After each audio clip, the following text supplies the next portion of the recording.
Ahoy! Well, welcome to another episode of The Wave. My name is Adam. My name is Nick. Welcome back to The Wave, the weekly news and chat show from the world famous Bottom of the Stream podcast. And Adam, it's a new year. It is. Happy New Year. It's a new season. It is, Happy new season. We are about to embark on season 10 of Bottom of the Stream. How crazy is that? That's amazing. It is so amazing. Excited. Start a year, start a season. So in theory, we should end a season at the end of the year. If we have no holidays. If we have no breaks or holidays. So we'll see how that figures out. Yeah, we'll see where we are in December. But yeah, so I mean, let's do the admin part first. Come back here on this very feed on Thursday, and we'll have the first episode of season 10. Yeah, We'll pick, as we always do, a movie randomly selected that you can find on Netflix in the UK. Yeah, because we're looking for some hidden gems. well, we should probably just say that we've already picked it because I did announce it in the Discord. Yeah. So the film has been picked. The reason for that is that we completely forgot to do it in the last episode of last season. We did, yeah. Which was about a month ago. Yeah, it was, to be fair. It feels like a long time since we've sat here together. So we're watching The Girl in the Yellow Jumper. Yeah, we are. Uganda's first ever feature film. Really? Yep. Fantastic. I've got some facts on this film. Good. Man. Some facts. Yeah, it's a Ugandan movie. Yeah. We really are at the bottom of the stream. I can't wait to talk about Ugandan cinema. I can't wait to talk about it either. It's an unusual film. Yeah. But yeah, it's going to be a fun film to dive into. Great film to start a season on, I think. I think there's, as you said, there's a lot of interesting facts about this movie. Yeah. And I think it'll make for a good episode for us. I think it will. Whether it'll make for a good movie, well, come back Thursday and find out what we thought. But that's for Thursday. So how was your festive period? It was very nice, thank you very much. Good. I had a lot of nice chilled time. Excellent. Very casual Christmas, very chilled. Yeah. We did New Year together. That Yes, was nice. we did. Yeah, it was. First time in a couple of years. Yeah, I think so. That was nice. We just hung out, played some games. Ate a lot of food. Yeah. Way too much food for the amount of people. Yeah, way too much. Watched some cool fireworks at midnight and... Yeah. Is it me? This is like old man alert. that whole like fireworks display at midnight in London, does that get longer? It did seem long this year. Or am I just jaded of fireworks? Fireworks displays always, when you're there, always feel a lot shorter. Mm. So it's like, oh, that's that done then. But I feel like on the TV, they maybe do seem to go a bit longer. Yeah. They were good though. I was quite proud of London's attempts this year. My criticism of it would be the way it's like filmed and shown. It's like the fireworks are epic. Yeah. But there's no sense of scale in terms of like, you know how you see in New York, you see thousands of people watching it all. Yeah. You wouldn't know the way how they present and film the stuff in London. That there was anybody there. That there was anybody there. Yeah, you're right. And they're always like, oh yes, 100,000 people or whatever were lining the riverbanks to see. You get no sense of that. No. What they should really do, right? This would never get agreed, but they should really have like your roving reporter. I'd do it. I'd be the man on the street. Somebody with in the crowd. Yeah, go and talk to drunk people about what's your New Year's resolution. That'd be much better than watching Rick Astley perform the same song over and over again. Yeah, you're right. Would you ever go? 100% not. Same. I did. Unless I was being paid in that aforementioned position. I did Times Square at New Year once. Yeah, and I'm glad I've done it because I fucking wouldn't do it now. I would never do it again. I just think you have to be there that early. You get so cold, you can't move. Yeah. You can't eat. You can't even go for a wee in New York. Yeah. You literally penned in, job done. My feet would I'd be worried my toes would fall off. I'm glad I've done it and I can say I've done it, but I would never do it again. Yeah. But yeah. Interesting. Interesting indeed. Cool. Is that it? I think not for the show, just for that part of the show, the way we talk. Is it too late to talk about like Christmas presents? No, we can talk about Christmas presents. What's the best Christmas present you got? 3D printer. Yeah, there's too much stuff around here for me to be tempted to play with. Yeah, You've already took 2 things off me because you thought they would make too much noise during the show. But I've just noticed a massive stack of different coloured filaments, plastic that I can potentially just fiddle with. So I thought, well, what do you get the guy who's got everything? 3D printer. Yeah, sure. Why not? It's been quite fun to learn to like dial it in and get the settings right and everything. Yeah. And buy different accessories for different coloured cut filament. Sure. Things. But yeah, it's It's fun to watch. It's fun to play with. I'm going to learn how to 3D model stuff so I can design stuff then print it myself. Yeah. My ultimate aim is to be able to print our logo. Yes. That's what I want to make. That TV with the bottom of the stream logo on the front. That's my ultimate aim in this whole thing. That's the only reason I brought it. I wanted an actual life copy of our bottom of the stream logo. 1 of 1 limited edition. Exactly. Maybe 2. I might make you one too. Oh, okay. 2 of 2 limited edition. Yeah. Other than that, socks, chocolate. You need socks? Always need socks. Yeah. I used to hate, when I was a kid, I used to hate getting clothes for Christmas. But now it's essential. Getting socks is like, thank God I've got some new socks. Saves me a job. Yeah, exactly. What about yourself? A lot of books that I probably will have to find.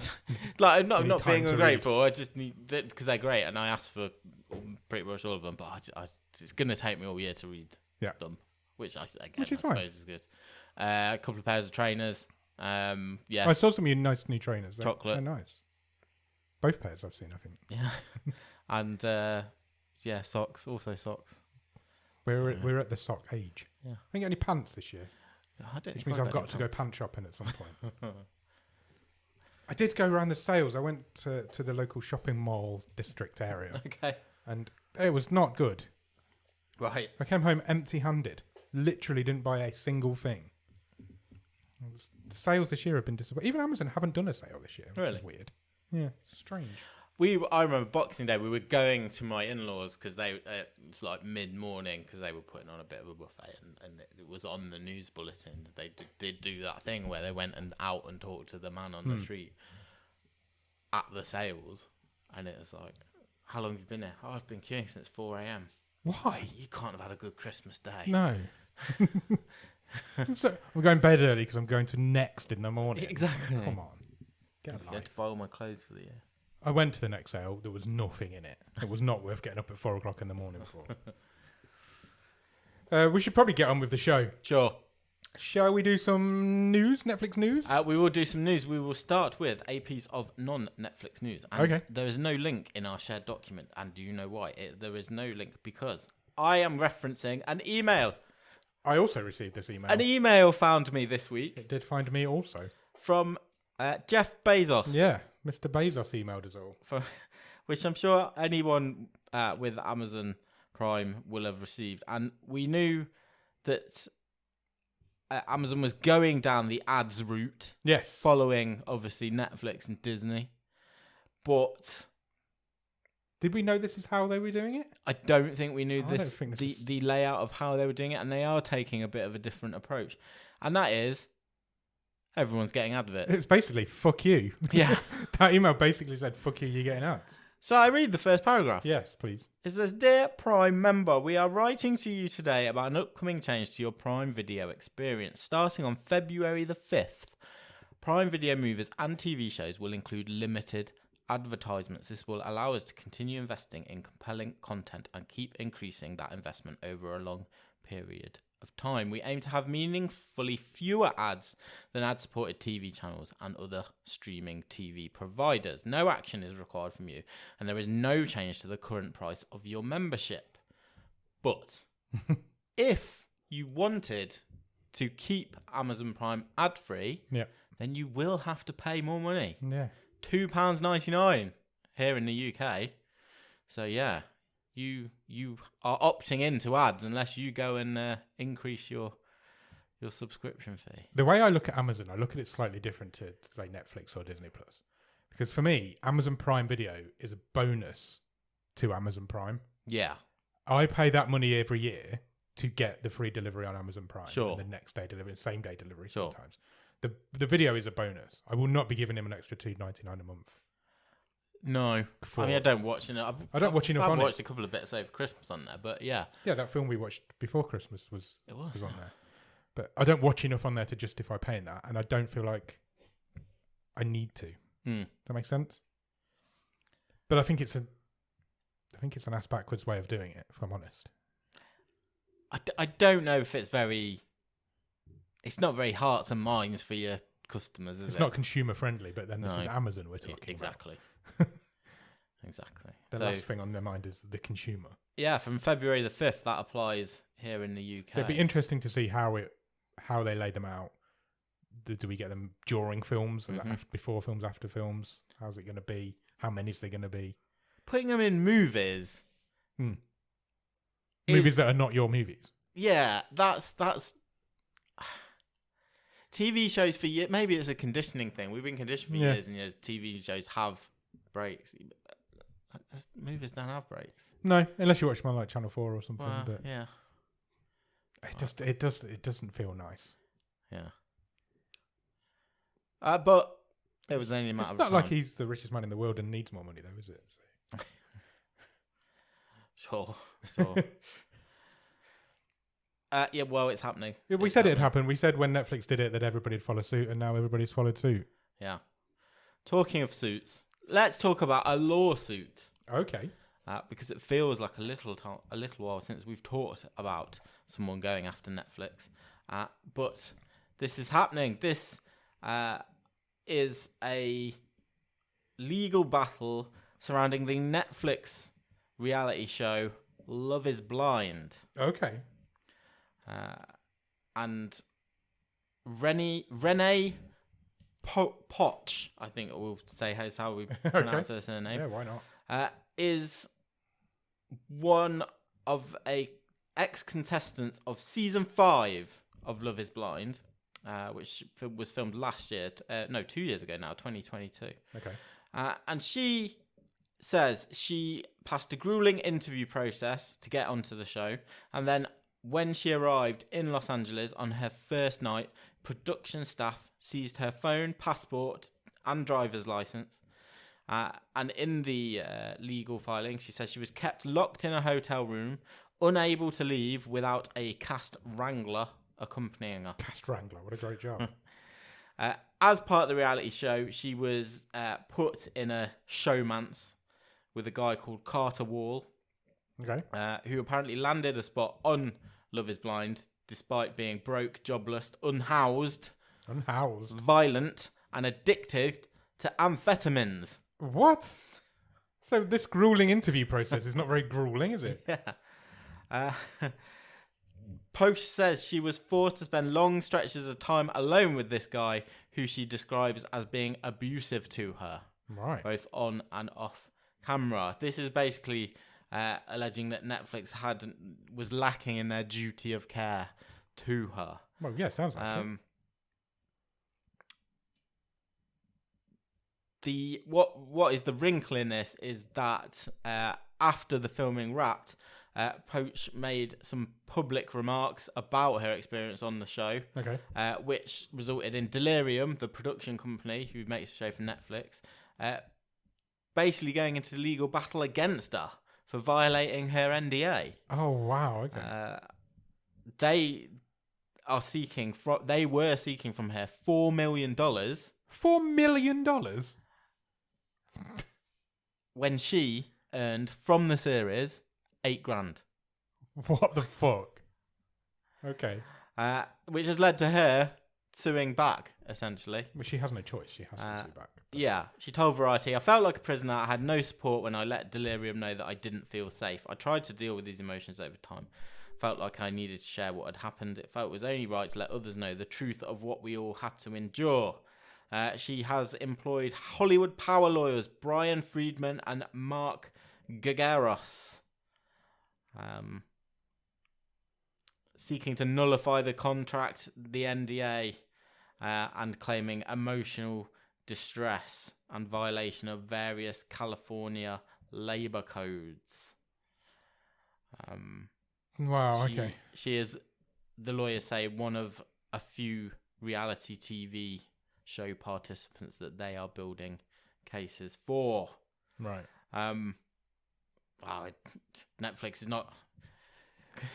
Netflix doesn't sound good. Somebody different every day, but no, that one doesn't sound good. I don't feel like they'll win that one. We'll see how that one develops, but that's pretty horrific. Imagine paying somebody $8,000 and then wanting $4 million back from them for talking about it.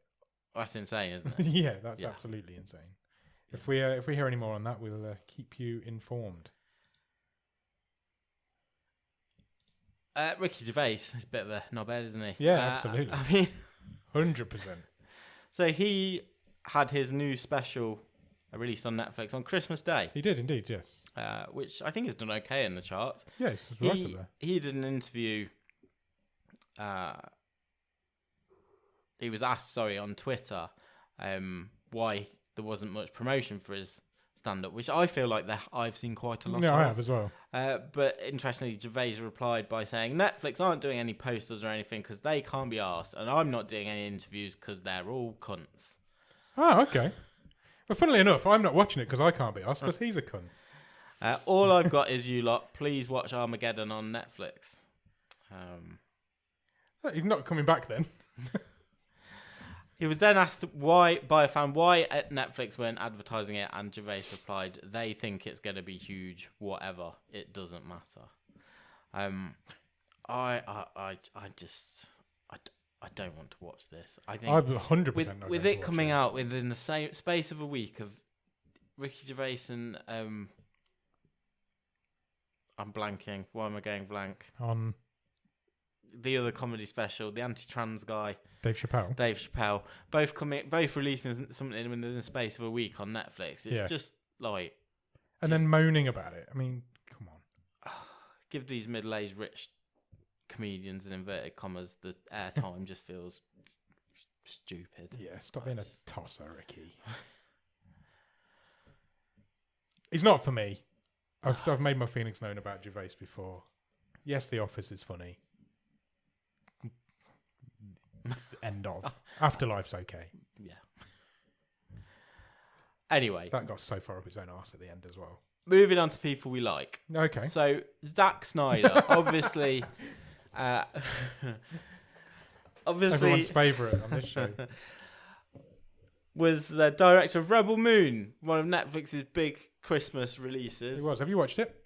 Do you know what? I haven't. Not me. I still want to. Okay. I've just not hollowed out the time. It's low down my list. I've not heard a single good word about it from anybody. So pre-release, it pleases me so much. Pre-release, I did see a couple of 4-star reviews. Yeah, paid for reviews. Probably, yeah. Yeah. But it feels like we've been here before. I'm now seeing sort of quotes from Snyder saying, "Well, look, this isn't the film I wanted to put out. My director's cut's coming out in a few weeks, yeah. And that'll have an extra hour on it. That's the vision I had." I was like, well, I don't want to sit down and watch a 3-hour movie either. Yeah. Why would you want to watch something that's shit but longer?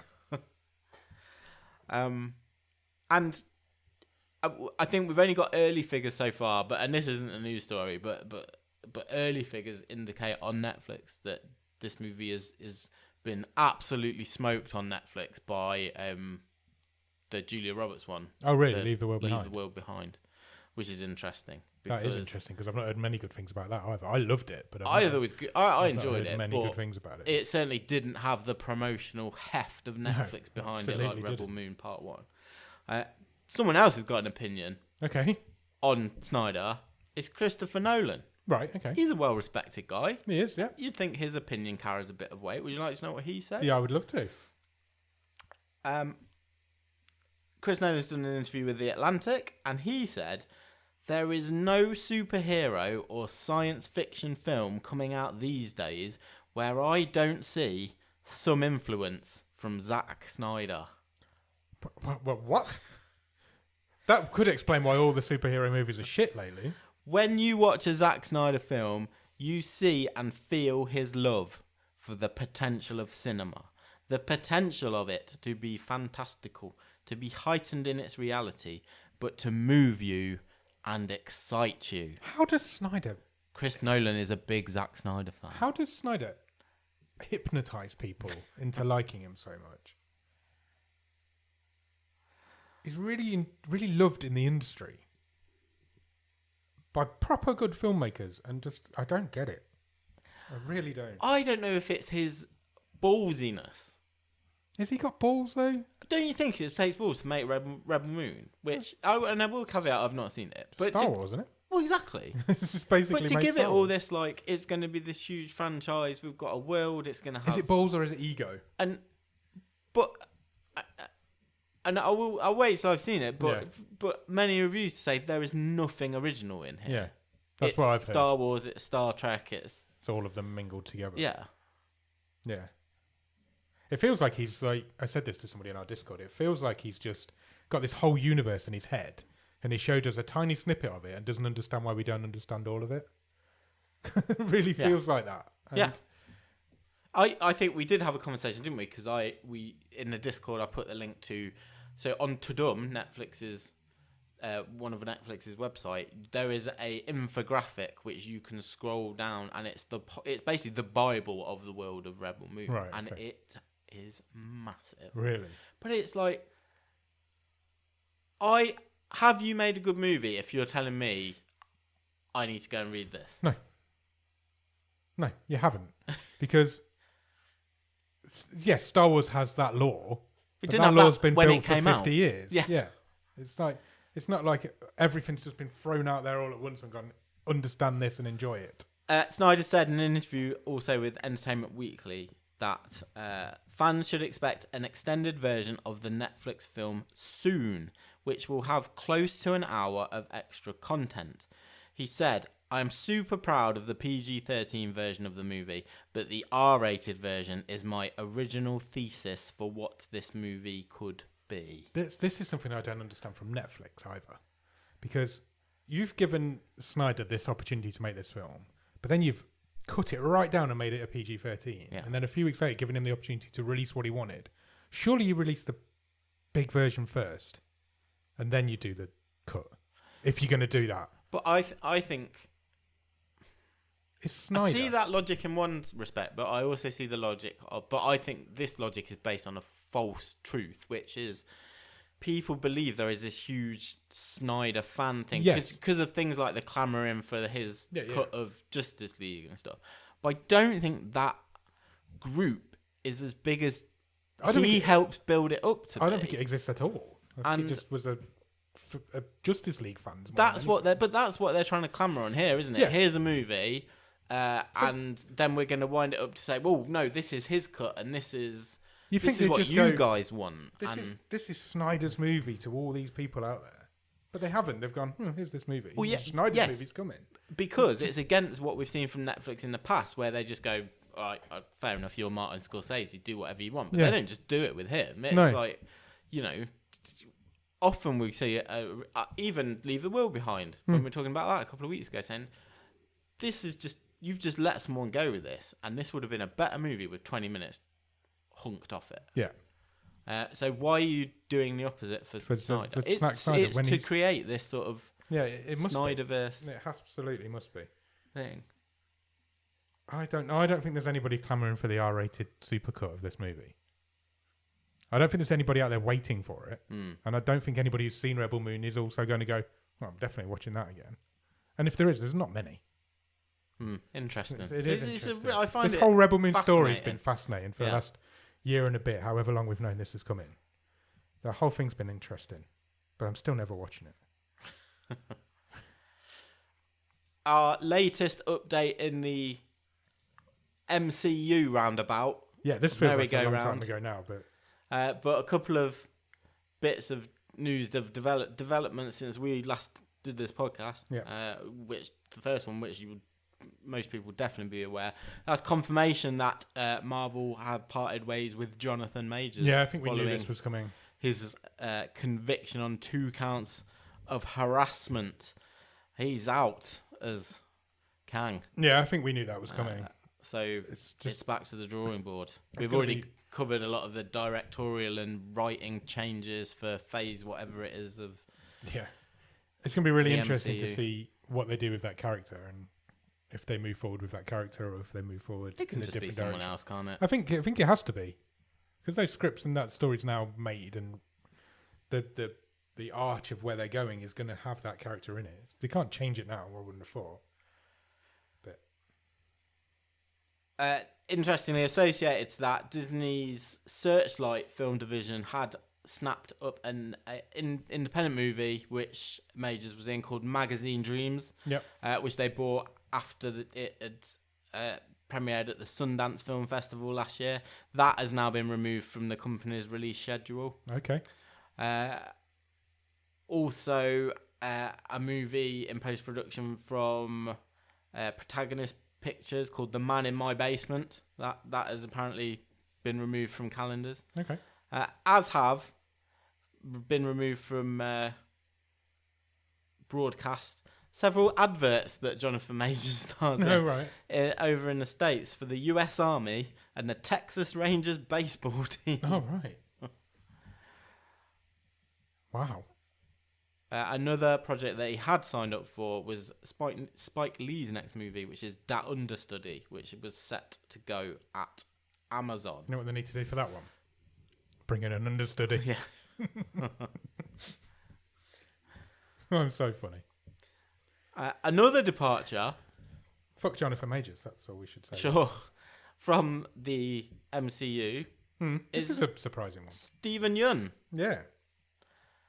Which is not a great start for a movie we talked about maybe a month or so ago. Yeah. Thunderbolts. Yes. From which Wyatt Russell said it's time for Marvel to make a good movie. He did. Well, Stephen Yeun will no longer be part of it. There's nothing untoward about this. It is believed it is a scheduling conflict following the actors' yeah, strike. there's gonna be all sorts of this stuff going on. Yeah, he was going to play Sentry in the movie, one of the members of this team. But yeah, he will no longer. Because he's a busy man. He's an in-demand guy. He is. He's in everything. Yeah. He's got to do another series of Beef. Indeed. Indeed he has.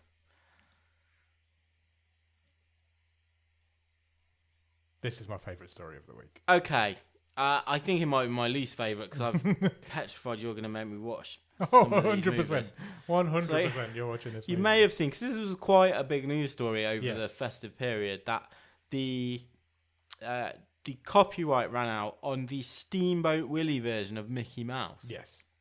And that was on the 1st of January.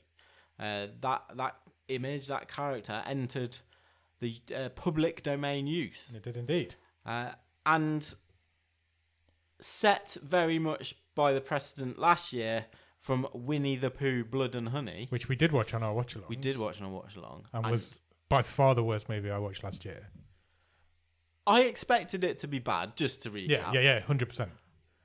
What I didn't expect was to be so bleak. Yeah, it was awful. It was so bleak and demoralising. Yeah, why was this not done in a humorous, fun way? Yeah, have fun with it. Yeah. What you've done is made a really dark, bleak, honestly, horrible horror movie. Mentally, I was in a worse place having watched Winnie the Pooh, Blood and Honey. Absolutely. When I Do not watch that movie. It's awful. Anyway, that movie made $4 million worldwide on a $100,000 budget. Massive.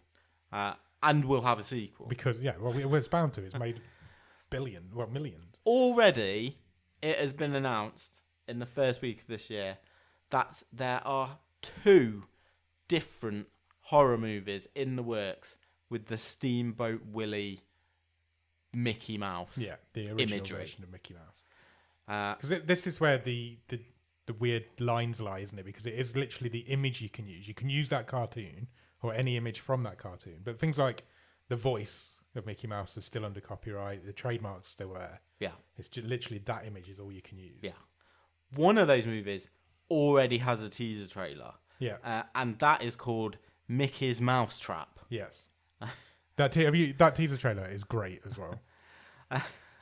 The synopsis for that is: it's Alex's 21st birthday, but she is stuck at the amusement arcade on a late shift. Her friends decide to surprise her, but a masked killer dressed as Mickey Mouse decides to play a game of his own with them, which she must survive. The filmmakers promise it to be a cross between Five Nights at Freddy's and Scream. Right. Also on the way is an as yet untitled movie from Stephen Lamort, who directed a horror movie a while ago called The Mean One, which I'm not familiar with. Is it the Grinch? The Grinch one? Yeah, I think it is. I think I've seen bits of it. I haven't seen it all. That will see a sadistic mouse tormenting a group of unsuspecting ferry passengers. Steamboat passengers.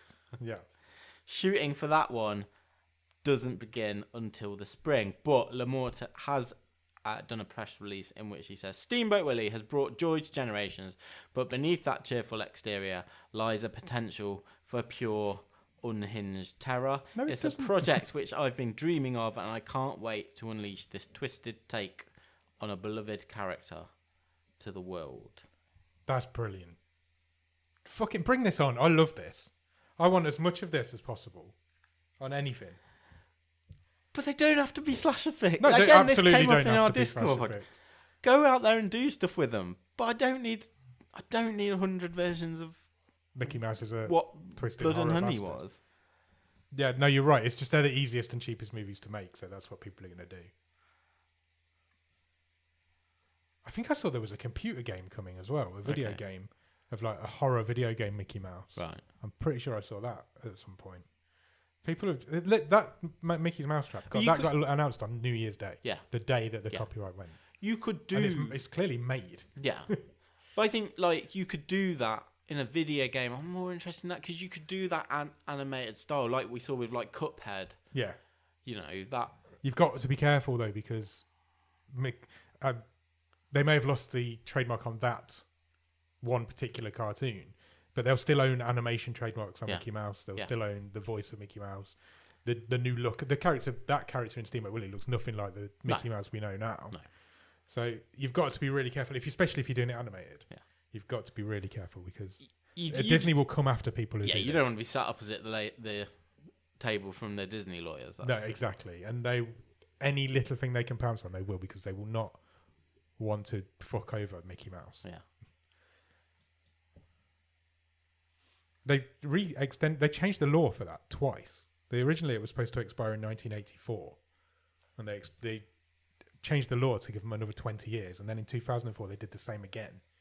Yeah. And it's only now that they can't do that anymore. Yeah. So they really didn't want that in the public domain. It's really interesting that it has actually got out there. But yeah, do something different with it. Well, exactly.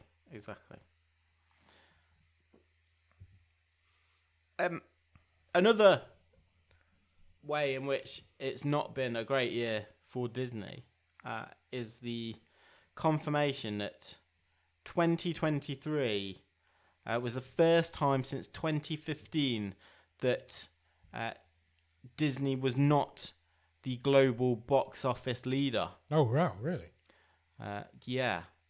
It came second in terms of cash brought in to Universal. Universal had a great year though last year. Yeah. Not by much. No. But Universal collected $4.9 billion in dollars in worldwide ticket sales in 2023.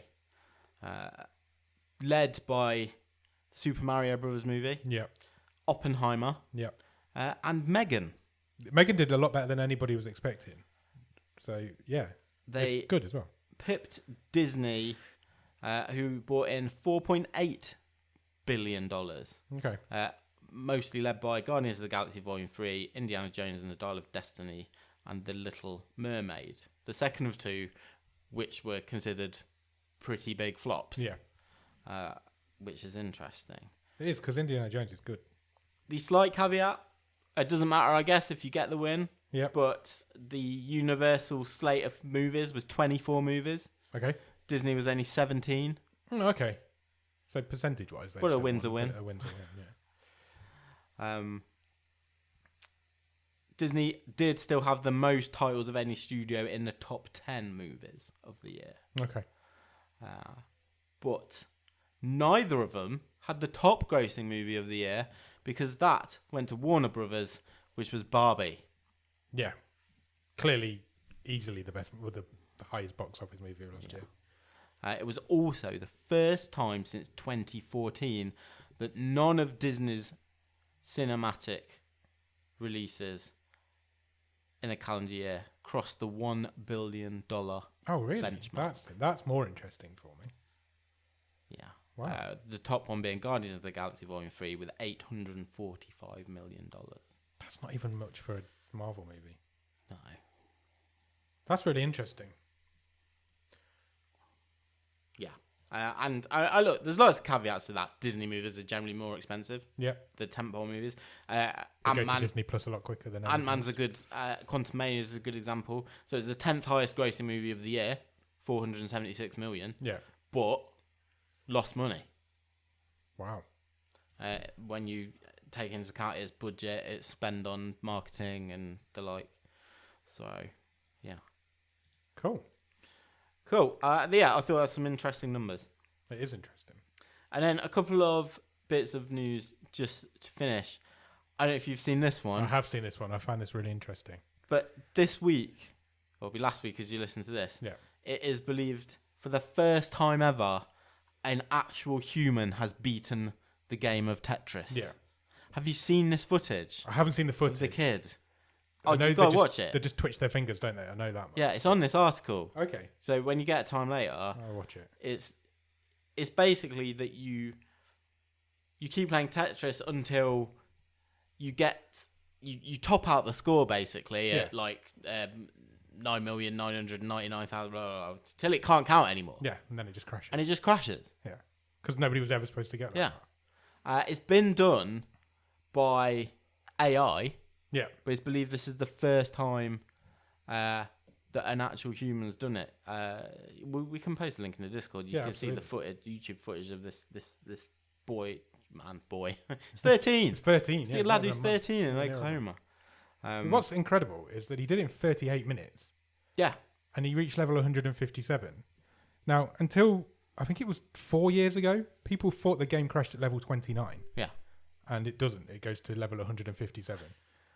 So, 4 years ago, nobody even got past level 29. The individual in question is a young kid by the name of Willys Gibson.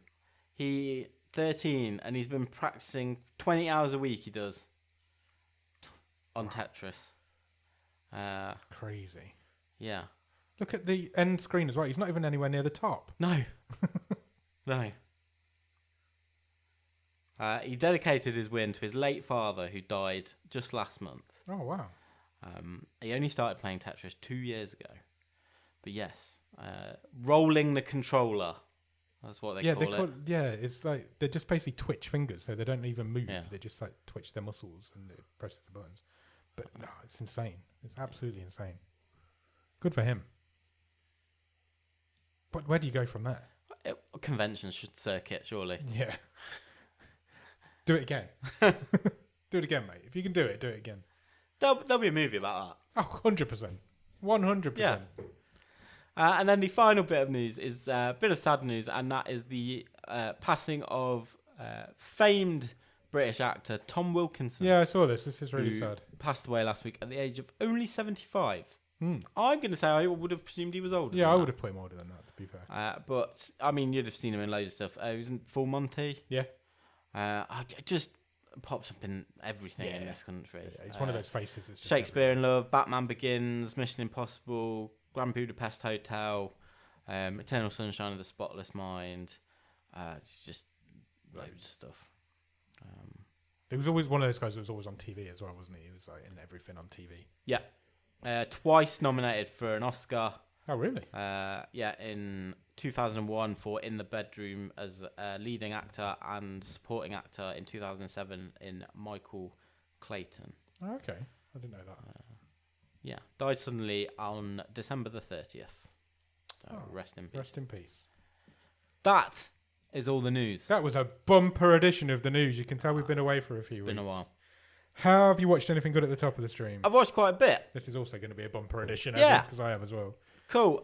Let's start with Obliterated on Netflix. Please, let's start with Obliterated, because I've seen all of Obliterated as well. It was sort of our go-to thing over the festive period. Yeah. This is the show from the makers of Cobra Kai. Yes. And not that you would know. It's a very different show to Cobra Kai. I think the energy is similar. The energy is similar. The amount of dicks is different. And this, yes, is not for kids. This is the show about an elite anti-terrorist squad who dispose of a nuclear threat in Las Vegas. Yeah. Only it turns out, and they go and party, get drunk, get high. Only for it to turn out they haven't quite disposed of the threat, and they've got to get back on the horse. Yeah, and basically do the whole thing again, but drunk. And they've spend got the 8 whole hours series to drunk. Yeah, it's brilliant. I thought it was so funny. I think I've seen reviews saying, well, it's stupid, it's rude, I was like, yeah, that's the point. Exactly the point. Not everything has to be good, and I mean that as a compliment. Yeah, it's not high art. It's not like serious crime drama.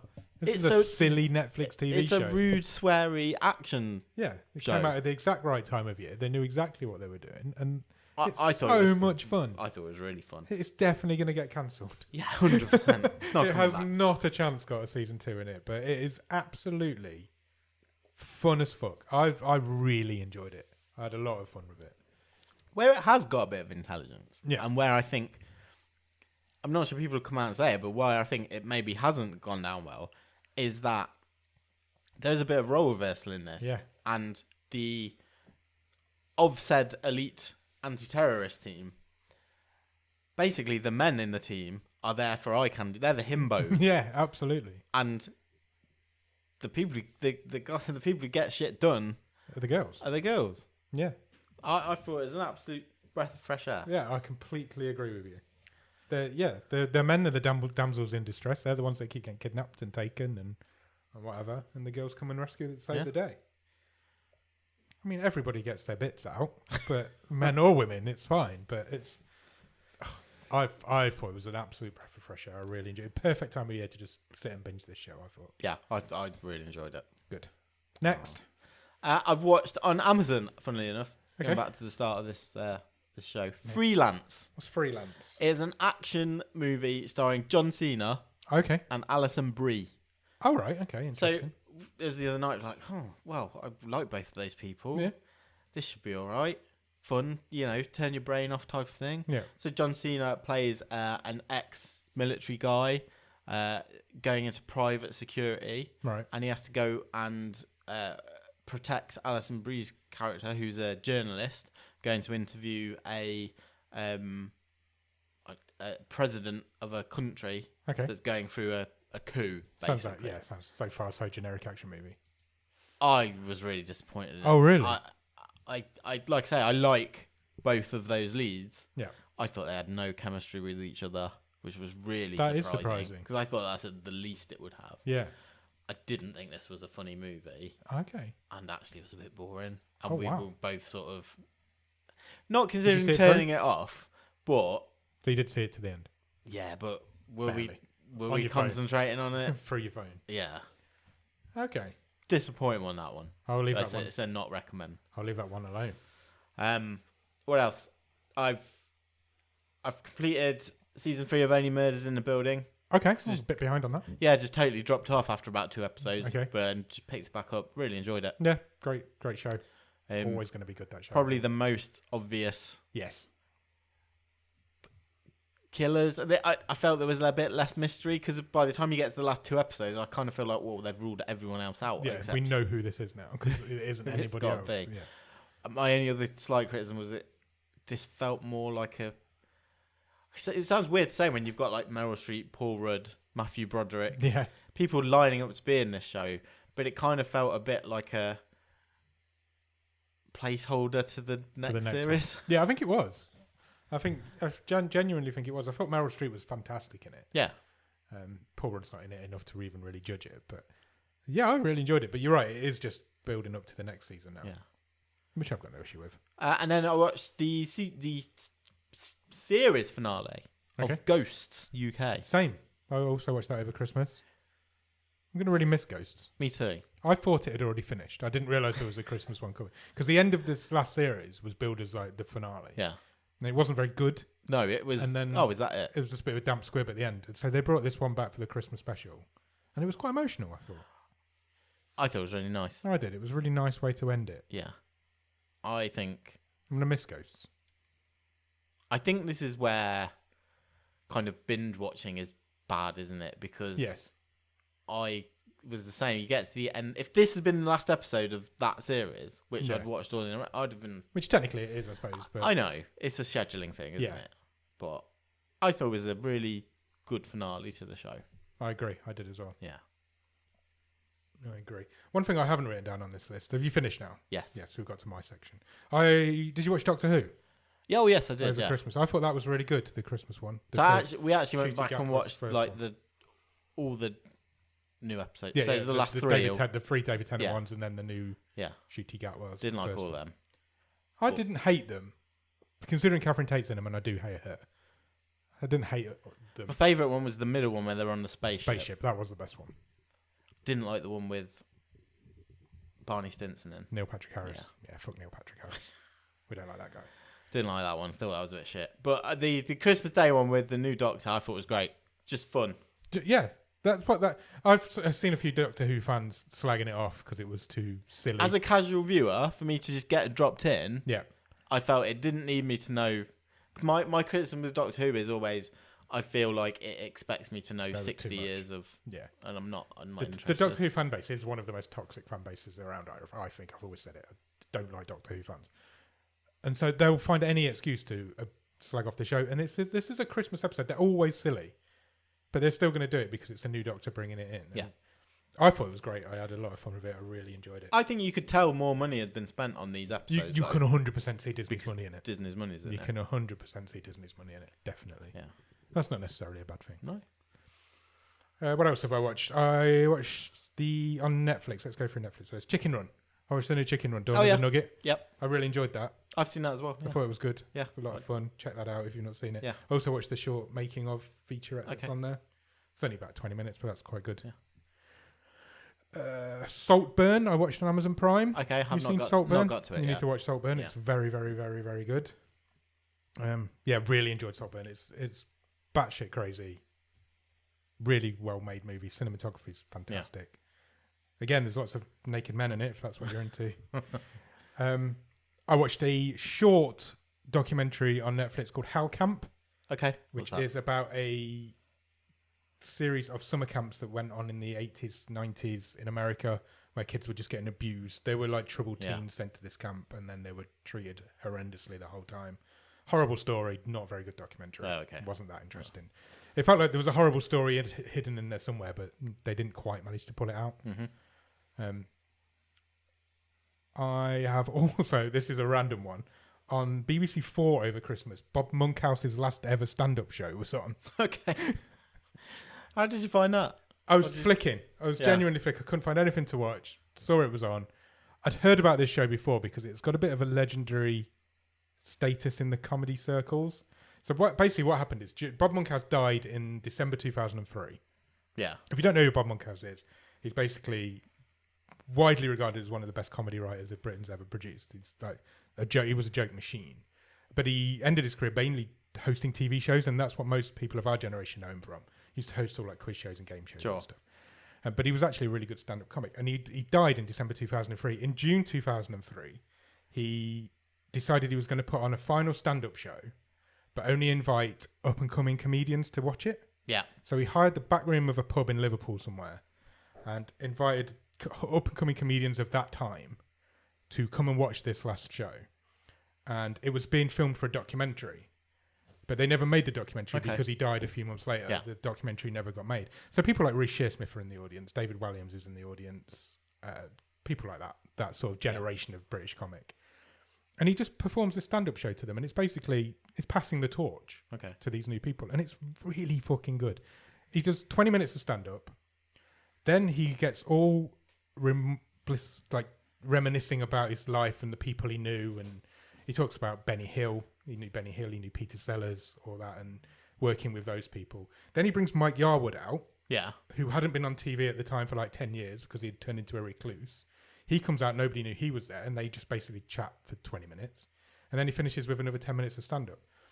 It's on for an hour. If you've got the iPlayer, it's 100% worth watching. It's very funny. Cool. It's really good. I would highly recommend that. And I know it sounds ridiculous. Are we allowed to like Bob Monkhouse? Yes. Yeah. You're 100%. Right, you're fine with him, I think. Because I'm not going to be sitting here recommending the comic that you're not allowed to like. I always remember. Yeah, I know what you mean. That generation of TV stars. I think it's good to check. Yeah. My memory of Bob Monkhouse is more because I think we're a bit too young to know him as a comic. Yeah. I always saw him as the sort of cheesy game show host. That's what he was known in. Definitely in our generation. Yeah. That's who he was. Yeah. But he's actually what he was is he was a joke machine. He just wrote. He had when he died, he had like 4,000 notebooks full of jokes that he'd never used, and they all got stolen at one point. There was this big like search to find Bob Monkhouse's joke books. He's quite a fascinating guy. Yeah, interesting. He talks about Peter Sellers and how he hated Peter Sellers' mum. Right. And all they talked about that for a while because she stole from him, and there was all this. The stories are fascinating of that generation of British comedy. If you're into that sort of thing, I would recommend. That does sound interesting. It is. Finally, I've started watching Monarch on Apple TV. Okay. This is the Godzilla TV show that's come out. Right.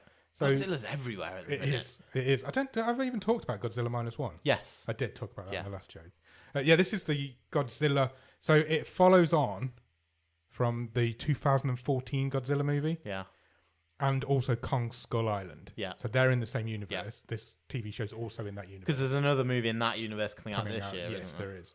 So this is set... So that Godzilla attack on San Francisco in that movie, this TV show set the year later. Okay. But it's also set in the 50s. So there's two timelines in this show. So it's set just after Kong Skull Island in the 50s. Yeah. But also just after Godzilla's attack in 2015.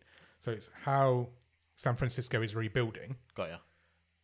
And also how the government are trying to cover up these monsters now that everybody knows they're there. But it's before the Godzilla versus Kong that was the last movie. Correct. Right, okay. So, and it's all about... And Kurt Russell's in it. Yeah. Wyatt Russell's in it. Yeah. They play the same character. Nice. In different time periods. It's bound to happen at some point. Yeah. It's really good. I'm about halfway through. I was worried, with it being a TV show, that there'd be a lot of chatting and not many monsters in it. Mm-hmm. But I think there's been a monster in every episode so far. Because they're going around trying to find these titans in the 50s. And then the people in 2015 are trying to find the evidence that's been covered up that these people found in the 50s. Right. So it's really, I'd recommend it. It's called Monarch Legacy of Monsters. Cool.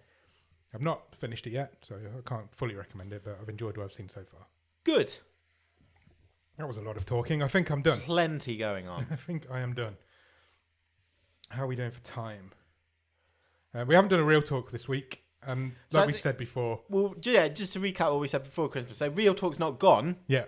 But it's just going to be less frequent. I think it's not necessarily going to be a weekly thing. Yeah. We'll drop it in when we want to drop it in. Yeah. We have also got a couple of other ideas.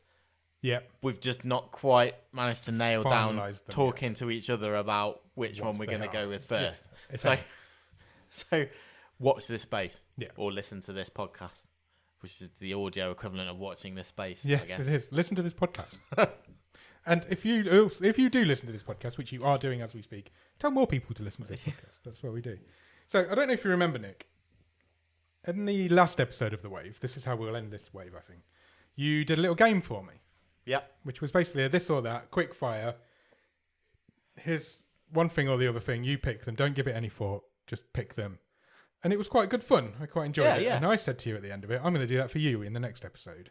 Yeah. Guess what? I haven't forgotten. I've done it. Oh, I'm really excited. Good.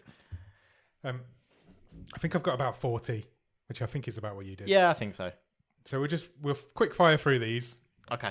See what you think. And see if we learn anything more about you. Brilliant. Like you learned about me in the last one. I learn about myself. Or if you learn about yourself. Exactly. So are you ready for the first one? Yeah. Coke or Pepsi? Coke. Ooh. Wedgies or chips? Chips. Correct. Chalk or cheese? Cheese. Dreams or nightmares? Dreams. Dogs or cats? Cats. Daddy or chips? Chips. Big Lebowski or Reservoir Dogs? Big Lebowski. Hotbot or Buster's Malheart? Buster's Malheart. Mirage or Blood and Gold? Mirage. Ooh. Bath or shower? Bath. Ross or Rachel? Ross. Wayne or Lisa? Wayne. Kit or cat? Cat. Left Twix or right Twix? Left Twix. Asda or Tesco? Asda. Take that or Rick Astley? Take that. King or Queen? Queens. Christmas or New Year? Christmas. Birthdays or every other day? Birthday. Give or take? Give. Burger or pizza? Oh, that's tough. Burger. Old or young? Old. Fingers or toes? Fingers. Teeth or tits? Tits. Boys or girls? Girls. Instructions or wing it? Wing it. Christmas tree or pumpkin? Christmas tree. Ice or water? Ice. Fireman or policeman? Fireman. Scream or saw? Scream. Fish or chips? Fish. Burp or fart? Burp. 2023 or 2024? 24. Haz or Jordan? Jordan. Ross or Sam? Ross. Ooh. Big Bird or Snuffleupagus? Big Bird. Sam or Jordan? Sam. Twins or triplets? Twins. Robbie Williams or Robin Williams? Robin Williams. Android or Apple? Apple. Sun or Moon? Sun. Grinch or Scrooge? Scrooge. Adam or Nick? Nick. That's the end. Well Very done. good. I feel like we learned something about you there. There was a lot of chip-based questions. Yeah, no, I don't know. I must have been hungry on our own. I enjoyed doing that. I enjoyed putting Daddy or Chips in. Do you remember that? Yeah, I do. Yeah. That was good fun. Yes, I really enjoyed that. Good. I think that's one we could potentially revisit once a season. Yeah, I think we should do that quite often. I quite liked it. Something along those lines, at least. I think we've done a wave. I had a great time. Happy with that wave? Yeah, First wave of season 10? I'm just delighted to be here. Me too. It's good to be back, isn't it? Yeah. That was a long time we've had off. That was maybe the longest break we've had. In a row, yeah, possibly. Yeah, possibly. I think it was. Well, it was nice to have Christmas off, though. It was, yeah. We couldn't have done it over Christmas, I don't think. And, I mean, you probably don't want to go back and watch it now because you're out of the festive bubble, but we did do a sort of director's commentary, didn't we? That was our Christmas present. Was, yeah. We did a director's commentary, movie. Captain's commentary, we called it, of Mr. St. Nick. A few people said they enjoyed it. Anyone else who's heard it, if you want more of that sort of thing, let us know, and I'm sure we can I, sort for something one, out. really enjoyed doing it. Me too. So I think we'll do more whether you liked it or not. Yeah, fine. Because it was just fun to do. Yeah. Maybe we'll do Mickey's Mousetrap. Maybe. Maybe we should. Good. Cool. Right. Thank you for listening to The Wave. We'll be back on Thursday to talk about The Girl in the Yellow Jumper. We sure will. Which is the opening film of season 10. So come back then and we'll be here. Cheers. Bye.